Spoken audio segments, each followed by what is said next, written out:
Suna beni nsanyuso basanga ne ngamba tusokete baze Katonda okutuyisa mu mbeera ebaddewo. Sifa abasabye ennyo, sifa abageze ennyo, sifa abasoma ennyo obusawo, sifa abategiire ennyo. Just tumanyi kyakukola. Naye tumwebaza kutuyisa mu mbeera eya lockdown. Embeera y'ekirwadde abamu bakituma ekinaaba mu ngalo, abalala bwe bitu naye nga kingi nnyo. Kalamanya n'eddoboozi nze Mubiru Smart kubanga ge gantere ekyokulya ku mmeeza nenyine ag'omu National Aid nako tugatembeeterako naye nga nze Mubiru Smart senior bw'oba onoonya ku Facebook oteeka Mubiru Smart senior, bw'oba onoonya ku YouTube oteekamu Mubiru Smart star, bw'oba onoonya ng'omuntu onoonya Mubiru Smart. Naye nga onoonyeza mu music naddala mu kisenge ekifumba ebikwatagana ku country music abenjogera ennyangu oba abeekasenge ku lw'ennakawuka gwe baatuuma kadongo kamu mu kisenge ekyo mwendi tonnoonyesa mu kyabayimba amataali bingi nnyo bye tukola mu kadongo kamu. Kuyiiya nnyimba, tuyiiya ennyimba tusobola okukwataganya omuyimbi oyo ku stage nti bayimba bwe bati ng'ovudde mu practice agenze kuyimbira abantu amaze okukola erinnya kuba kati bangi bayimbira mu studio live tebamanyi tuba nti muzeeka tulolaba gita bwe nkuba kantu ng'oyingira ku stage tukikola ne tuyigiza n'abanabikola abalala. Mubiru Smart musajja omu asobola okukwata ekivuga kimu ku stage n'akuba ebivuga byonna abalabako ku biseera by'edda mu 2023-2025 twagendanga no meya gavana w'ekyengera mwami Walukagala mu bivubo Nakivubo nga okwata keyboard neno ogamba wa gita kuba gita weti talantata n'ogamba wa bass dundulududu olwakuba kimansa nnaku n'omuga kati kuba ekyo ba school fees n'ogenda kuba gomanyi wasirikira n'ogamba w'amaloboozi tobimanyi toba tobimanyi foni George nkwatira ne nobonyiga emirere kati bingi nnyo bye tukola naye mu music si mu kisaawe ky'omupiira ne mu kisaawe ky'okuyimba oye Mubiru Smart mu bufunze okuwabula akola kwa bwereere. Musajja mukulu ge tuli nayo nako olwaleero bingi nnyo bye tumusuubiramu ate okugwayamu naye byalabye naye bingi nnyo mu kisaawe ky'akadongo kamu kino bw'owuliriza ku bayimbi ab'akadongo kamu ng'oyumya nabo toyinza kususawo bigambo 2-3 ng'era oli tayogeddeyo ku Mubiru Smart. Simanyi lwaki Mubiru Smart lwaki abantu b'akadongo kamu obeesibako sibeesibaako abantu abo basudde yayimba n'agamba abayimbi mutegere na kino sibeesibaako bwesibi nnumwa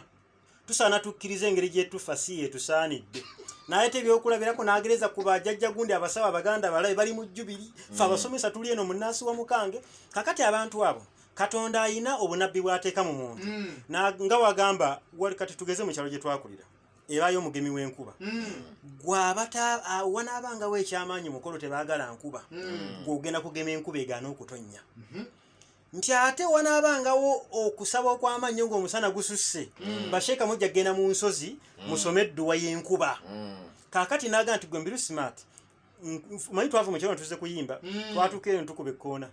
n'ogamba nti ebuzibu obuliwo bwa music w'akadongo kamu beetaaga omuntu agenda okuyiwawo omubiri ku lwabwe naye tebasobola kumwetonderawo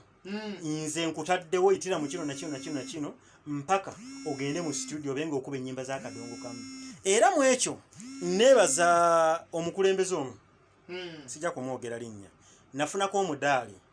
gw'okusunsula n'okwekenneenya ennyimba z'akadongo kamu obulungi gwampebwa omukulu omukuva mu gavumenti muganda w'omukulu ngulina ewaka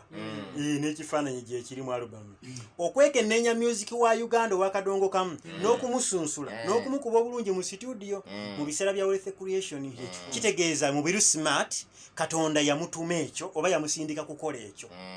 seesiba ku bantu kyembadde nzigusa muganda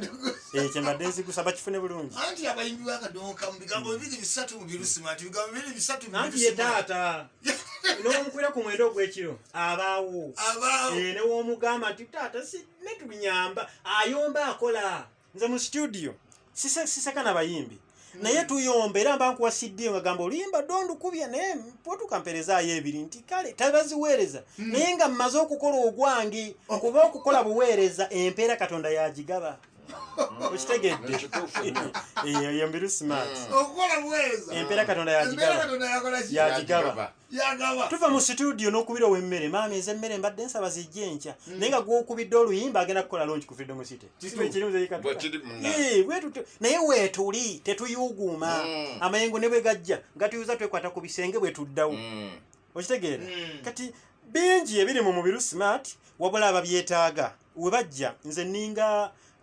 nkuba bwetonnya enkuba bwetonnya olunaku lulamba bw'olembesa amazzi baketi era bwekya n'oyoza engoye bbiri okwateho kiduma n'okka ku luzzi bw'ojja ne pipa ewange ojjayo bya pipa bw'olembesa baketi ofuna bya baketi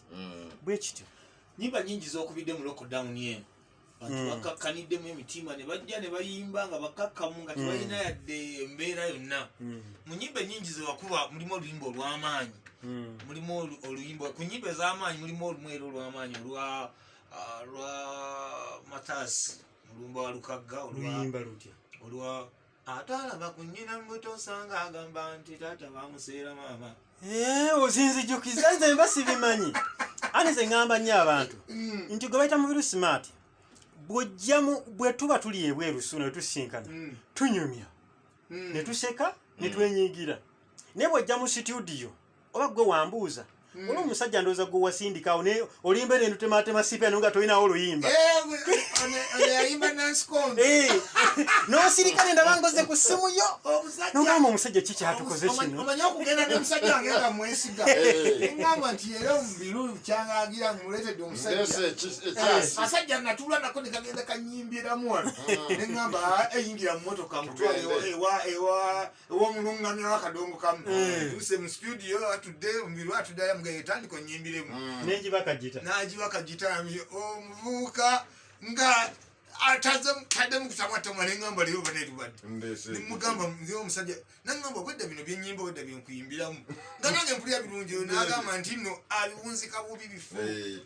namugamba sewo njagala oyimbe ng'obuwunzika bubi yimba buwunzika bubi okigambe tebiriko na koraasi awo naye twagenda okukakkana nga nza nti olimba lwondoyiwa n'okaaba nonyigira naye ove wange ng'oli musanyufu aba olwolimba lwobadde okerako lwa Mathias Olukaga twalukola ne bwe nali ndu finalizinga n'agamba mbadde njagala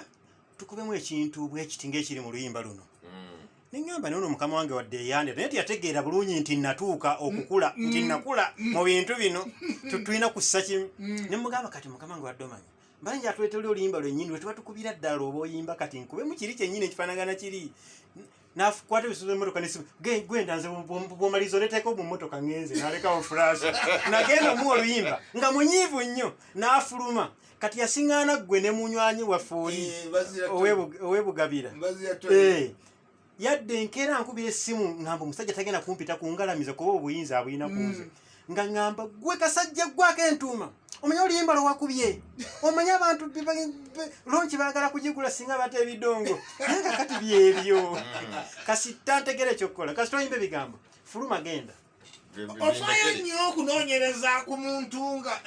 obubaka bwabeera aleese oluyimba lwa Lukaga olulaba nze sirutegeera lwannema okutegeera lunyumira bunyumiza omanya okuli oluyimba oluwooma naye lukulema okutegeera ebituufu ebirimu kati ofaayo nnyo n'omanya nti eddala nomutuufu omusajja ayimba naye bubaka ki obuli emabega webyo byali mu kuyimba ekibuzo kyo ngenda kukitta bwe nti walewuddeko oluyimba olumansa entungo okuva mu studio yange nfaayo nnyo kati ate abo abayimbi abagundiivu ebintu bye bayimba obunabbi bw'okuyimba bubakkako yamala obbiyimba ne mmubuuza kino kyoyimbye wano waate obadde otegeeza ki ogambye Kasendo yali akuteyo ng'ayimba yafiira yagenda mbuvubire Kalangala